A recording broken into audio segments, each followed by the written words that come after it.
नमस्कार, स्वागत है आपका। मैं हूं आपके साथ कुमैल रिजवी। इस वक्त मैं मौजूद हूं अलीगढ़ में। अलीगढ़ में आज राष्ट्रीय लोकदल की युवा पंचायत है। व्यापक बेरोजगारी और केंद्र सरकार की अग्निपथ योजना के खिलाफ यहां एक प्रोग्राम है जिसको अभी राष्ट्रीय लोकदल के राष्ट्रीय अध्यक्ष जयंत चौधरी जी इसको संबोधित करेंगे। मंच सज चुका है, नेता यहां धीरे धीरे पहुंच रहे हैं। लोगों की भारी भीड़ आने की यहां संभावना जताई जा रही। हमारे साथ अलीगढ़ के जो युवा जिला अध्यक्ष है राष्ट्रीय लोकदल के, उमेश चौधरी जी मौजूद हैं। इनसे हम बातचीत करेंगे। अध्यक्ष जी, सबसे पहले आपका स्वागत।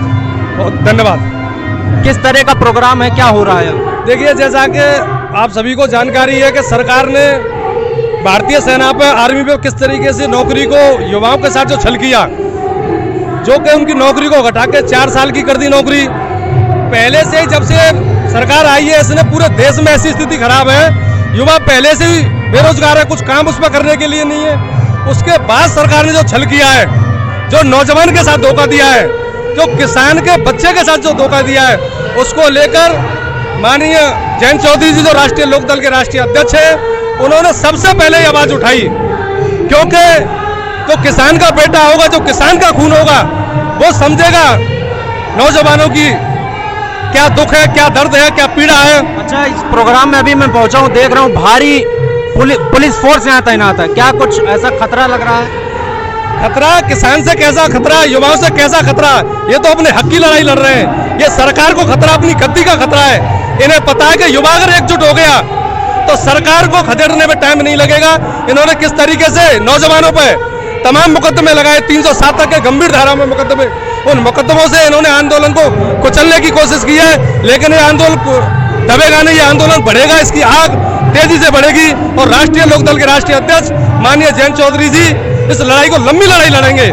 इसकी आगे लड़ाई बहुत बढ़ने वाली है लड़ाई। अच्छा, कुछ मुझे यहाँ पे पहुँचा तो यहाँ सुनने को मिला कि गांव-गांव पुलिस जा रही है और युवाओं को डरा रही है इस पंचायत में न पहुँचे। देखो, ये तो शुरू से ही नौजवानों को जब मुकदमे लगा के पूरी तरह डराया था, भयभीत किया गया था। लेकिन नौजवान जागरूक अपनी हक की लड़ाई के लिए वो लड़ेगा। ये सच बात है कि सरकार अपनी तानाशाह रवैये से, प्रशासन का दबाव बना के, सत्ता का दुरुपयोग करके, मुकदमेबाजी से नौजवानों को और किसानों को सभी को डरा रही है। लेकिन ये देश और यहाँ देश का किसान नौजवान डरने वाला नहीं है। ये अपनी लड़ाई लड़ेगा और मजबूती से लड़ेगा।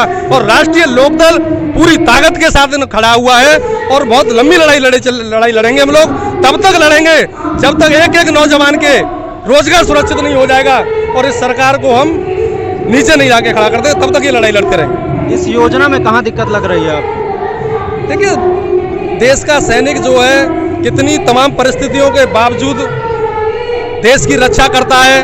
उस सैनिक के लिए उसकी पेंशन की रोक लगा दी। वो परिवार का एक पूरे लंबे समय तक नौकरी करता है, उस पर आश्रित रहता है। तमाम संघर्ष के बावजूद सैनिक कितनी कठिनाई में काम करता है, आप जानते हैं चीजों को। ऐसी सेना पे हमला किया गया है, ये बहुत ही देश पे हमला है। ये बहुत ही मतलब सेना पे हमला नहीं, देश के एक एक नौजवान और किसान पे हमला है। मैं आपको बता रहा हूँ, इन नेताओं की पेंशन को क्यों बंद नहीं कर देते? तमाम भ्रष्टाचार बीजेपी सरकार में हो रहे, क्यों भ्रष्टाचार पर रोक नहीं लगा देते? देश से तमाम ऐसे परिवार घराने हैं जो जनता की कमाई का, टैक्स का पैसा बैंक के साथ फ्रॉड करके देश छोड़ के भागे। उनको आप विदेश से लाइए।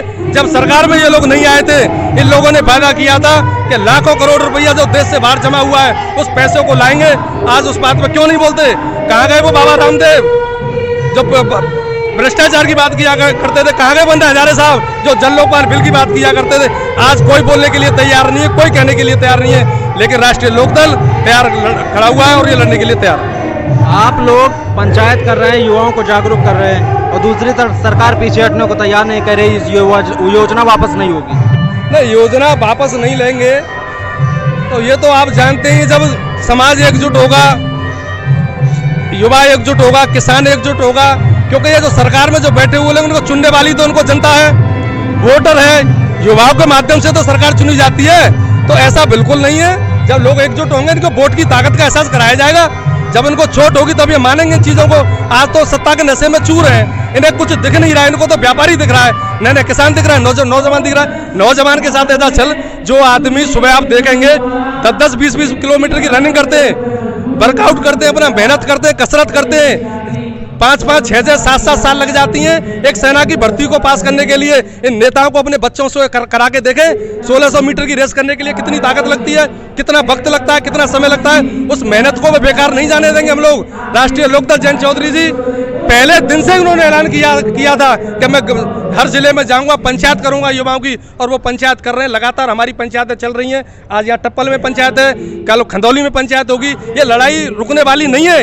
ये लड़ाई, संघर्ष ये जारी रहेगा, क्योंकि ये ईमानदारी की लड़ाई है, वजूद की लड़ाई है, नौजवानों के सम्मान की लड़ाई है, किसानों के सम्मान की लड़ाई है। ऐसी लड़ाई बिल्कुल दबने वाली नहीं है, रुकने वाली नहीं है। इनकी गलतफहमी है कि जिस तरीके से सोच रहे हैं कि जो हमने थोप दिया कानून वो पारित हो गया वही रहेगा, ऐसी तानाशाह नहीं चलेगी।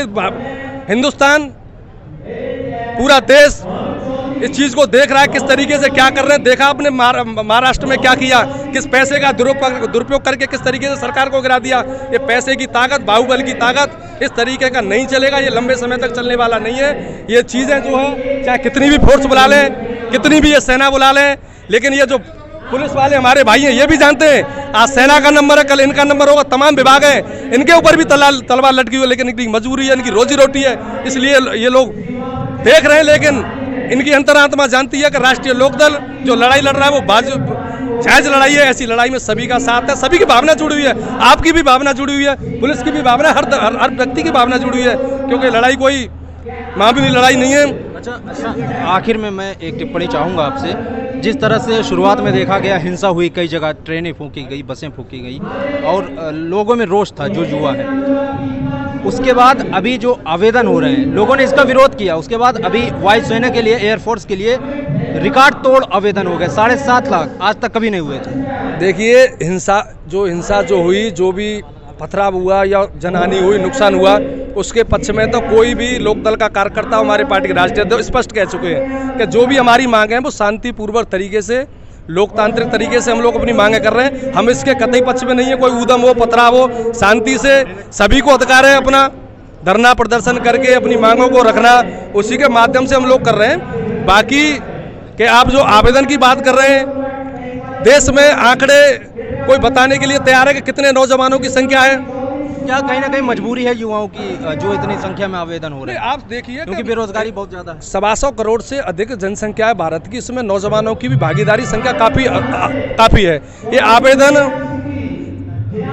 1% भी आवेदन नहीं है, और ये कह लीजिए एक तरीके से इसका परिणाम तो आएंगे। जैसे सरकार ने सेना को आगे कर दिया कि आज तक कभी सेना आगे आके इस तरीके के बयानबाजी थी, उनको डरा दिया गया कि आपको नौकरी में नहीं लिया जाएगा, आप पथराव करेंगे, वो करेंगे।